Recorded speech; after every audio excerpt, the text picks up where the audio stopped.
question has come up so many times. Reese, how do you film B-roll? Well, here you go. What's up everyone, and welcome back. If you're new here, my name is Reese, and in this video I'll be sharing insights on how you can take super cinematic B-roll, processes I actually use when I'm filming. I'll give you guys a little bit of insight on my post and editing, what I do, what I think about, all of that good stuff. So, stay tuned. First of all, camera settings. Okay, let's talk about shutter speed. Shutter speed is very controversial because a lot of people that you would speak to will say you need to stick to the 180-degree rule. That's false. You don't need to. Yes, you might get the best result if that is what you're looking for. Generally, what the 180-degree rule is you want your shutter speed to be double your frame rate. So if you're shooting 24 frames a second, you want to be shooting at 50 on your shutter speed. Okay, mathematically it is 48, that is double, but most cameras won't do 48. Most cameras will only do 50. And then if you're shooting at 120, that doesn't matter. Don't let this 180-degree rule stop you from shooting.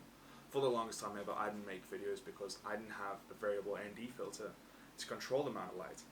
And I was too scared to crank my shutter because I looked at everyone else's content and they all had variable ND filters and they were shooting stuff that looked really cool. And then eventually I just said, you know what, screw it. I'm just going to crank my shutter and I'm going to go from there. If you're shooting 120, you won't notice the difference if you crank the shutter. You won't. You just won't. When you're shooting 24, then you will notice the difference. You're not going to get that nice, smooth motion blur. You're going to get a very choppy image. But don't let that stop you from shooting. Still do it. People will still watch your videos. Lens choice is very interesting. I mean, if you have the opportunity to use different lenses and stuff, find out what different focal lengths do. Find out the difference between a 24 and a 50, a 35 and an 85, IPB or all-eye. Okay. This is just data levels of what the camera's capturing while you're recording. Personally, for social media, it doesn't overly matter. I shot videos in all-eye, but sometimes my computer just wouldn't handle the files if it was too big, so then I went to IPB. Transitions.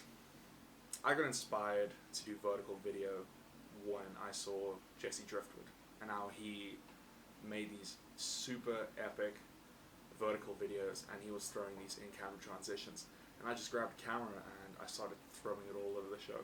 You look funny when doing it, but the results are pretty cool. And I would highly recommend trying to learn how to do in-camera transitions. I mean, it just makes everything so much easier when you're starting to put videos together. They will flow a lot better. Sequence. Sequence is an important thing to think about when you're filming. Most of the time, I have an idea of what kind of video I would like to make if I'm out. This example is the Vantanor video that I made, and there we had an idea of what we wanted to make, but a lot of the times I was just running and gunning and just grabbing as much footage as possible, and then I was going to throw it together later on. So sequence is pretty important, but don't overlook it. Sometimes just go out there and just point the camera at things, take footage, and get back home and see what you can do. Vertical or landscape. This kills me. Absolutely kills me. Because sometimes when I go out, I want vertical video for Instagram, or I want normal horizontal video for YouTube.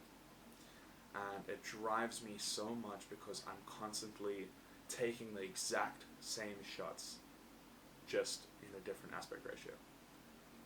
I wouldn't overly recommend doing this. I wouldn't overly recommend trying to do everything. I mean, that's pretty controversial, I mean, because you want to have all the content you can. But personally, what I can say is it's just going to demotivate you and you are not going to want to do it because you're filming so much stuff. You're not creative anymore because then you're thinking, each shot I get like this, I need to flip my camera and get it this way. Personally, I just wouldn't stress too much about doing it. Try it out, but don't make it a habit. Don't make the mistake that I did because I ended up with too much footage, and eventually I didn't even make the videos that I shot. 120 versus 60. Okay. A lot of people have their preferences when doing this. Now, not too many cameras can shoot 120, but if your camera can, personally I like shooting 120. because I don't need to go and slow down 60p footage in post, and it just makes it a lot simpler. And lately that has just been what I've been wanting to go for. You don't need a variable ND. Don't listen to them. Yet again, if your camera can shoot 120, shoot 120, crank that shutter, adjust it to your light, and it will look amazing. Don't worry too much about not having a variable ND and not being able to film, because that is just, you don't always need all the gear to produce something. Let's talk about editing. Number one, always make sure that your timeline is set to 24. I don't work in other timelines. I have once by mistake put in like a 60 frames per second clip, and it put my timeline to 60, and I just had to live with it at the end of the edit.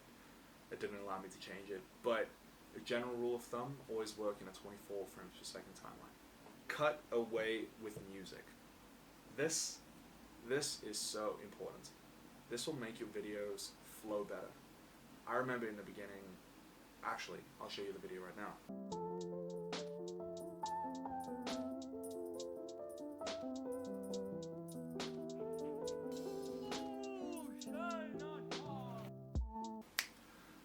There, I didn't really make my cuts with music. I didn't cut to my next shot when the beat hits. It was this weird pattern and flow in my videos. And something was always wrong, and I always looked at other people's videos and said, wow, their videos are really, really good. Why aren't mine like this? And one of the key points was I wasn't cutting away with my music. I wasn't looking at my music wave and cutting away with that. I was kind of just putting in shots, kind of just mix matching it up. So cut away with your music and really look deep into your music and zoom in and pay close attention, because that can also make and break your video. Split clips up within your timeline. This is so important. Sometimes I will go out and shoot and I have not shot enough footage at all. But then some days I come back and I have too much footage. Anyway, how you can make your video longer with less footage is by splitting your clips up. Let's say you got a 30-second clip. Don't just use 10 seconds of that. Split that up within your video. It also creates a nice storytelling, and once you become smart with it and start realizing what it does, you can kind of go back and forth between scenes, and it's a very nice aspect that you could add into your video. Left the fan. Shit. I'm not going to reshoot the whole video. No. Sound effects can also make or break your video. You could add so many sound effects in, and it just adds a whole ambience to your video. Personally, what I use for my music and sound effects is Epidemic Sound. If you want to, there is a referral link down in the description, and that, if you use that, that helps me grow the channel and do things like that. But generally speaking, Epidemic Sound is what I use for sound effects and music and all of that kind of stuff. And I really try and add sound effects into my videos. Yet again, it could make your video a little more full, a little more ambient, and you could tell a story better with sound effects in it by adding, let's say you got some city shots, by adding cars honking, door slamming, doorbells, all that kind of stuff that you could think of. Add those into your videos, and generally people don't notice it that much. But when you don't have sound effects in your videos, people will realize that there's something wrong. But when you have sound effects, generally people don't realize much, but it makes your video. Back to matching camera transitions. But this time, obviously we're speaking about editing. You kind of want to have your in-camera transitions flow very nicely within your edit. You don't want all your shots to be coming up. You want a shot coming from the left, and then maybe as you pan out right, you do something that will look a little more natural, so it doesn't just look like the camera's just going everywhere. So just think about that a little while doing in-camera transitions, and then think about it again when you're in post. Keeping pace with the video in mind. This is super important. And a lot of people I see, I still make the mistake myself, but I do sometimes realize when I'm doing it. The pace of the video is super important. If you have a nice, slow, ambient song and some sound effects that are very, very slow, you don't want your cuts to be very fast. It's just not going to look good. I mean, if that is what you're going for, by all means. But if you don't really understand what it does play an effect. If you want to emphasize more drama in your shot, then your shots can be longer. Longer, less cuts, less clips. Instead of many clips, many cuts, and many transitions. You're not overly going to emit the feeling of sadness by cutting through shots really quickly. Or you're not really going to emit the feeling of excitement with super long shots. A very good example of what I just said is the video that I did for Vance Noah, and I kept pace in mind a lot when filming and editing. So here we go.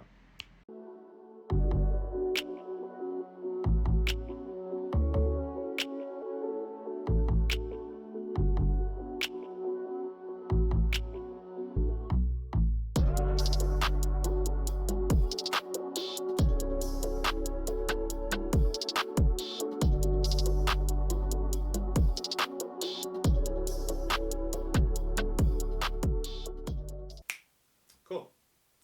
Let's speak about color grading. Personally, I don't color grade at all. Now I did once, and I kind of regret it because it ruined my clip because I didn't overly know what I was doing. But if your video looks good already out of camera, there's no need to color grade it. I mean, we're not shooting Hollywood movies here. These are just cool social media videos, and a lot of the times people won't overly know the difference. I mean, if it's something, I'm still learning how to do it, and I will only start posting videos that I color grade once I've perfected it. I've got a funny thing with perfectionism, and that'll be another video that I want to speak about, because that has stopped me a lot from putting out content, because I've thought that it's not perfect, and that's just not how we should be. So if you on that train right now, personally I can say just try and get out of that and just post as much stuff as possible. So I was also asked 2 questions when I said I was making this video, and one of them was, how do you know when you have enough, knowing when to stop? Well, personally, I take so much footage. I take an extreme amount of footage. Yet again, you're going to have to kind of balance this with yourself, because if you get home and you have 200, 300 clips and you need to make a 2-minute video, that can kind of be super scary to open up that media page and just see all of your files right there. But generally, I know when I have enough. I'm happy with it, and within myself, I'm peaceful, and I say, I can create a cool video. You will just, if you start taking more and more videos, you'll understand it, and you will get the same feeling as well. It's all about practice. More practice, then the better you'll know if you have enough footage or not. 1080 versus 4K for social media. Super controversial. My opinion, I only shoot in 1080. There hasn't been a video that I've posted that has been in 4K. Number 1, I just haven't had cards that are fast enough. Number 2, my computer also just, if I make a 5-minute video of 4K, it's just not going to work. But also, I also learned that take 1080p and put that on social media and people won't notice the difference. Today, many phone screens can't even show 4K. Not a lot can. So you kind of not doing anything. What you could do, however, is if you film in 4K, you can downscale that to 1080p before posting it. And then you will keep the data that you have of a 4K video, and it will make your 1080p very crispy. Other than that, that is just some quick little of my top tips that I could give you when you film a B-roll. All I can say is go out and practice. Yet again, if you don't have a variable ND, don't let that stop you from shooting. Crank that shutter. Don't be scared of doing that. Practice. Watch videos. Try and pick up patterns in different creators that you like and see why do you like them. Look deeper into sounds and transitions. So, once again, take all this information, write it down, do whatever you want to do with it, but go practice. Make many, many videos.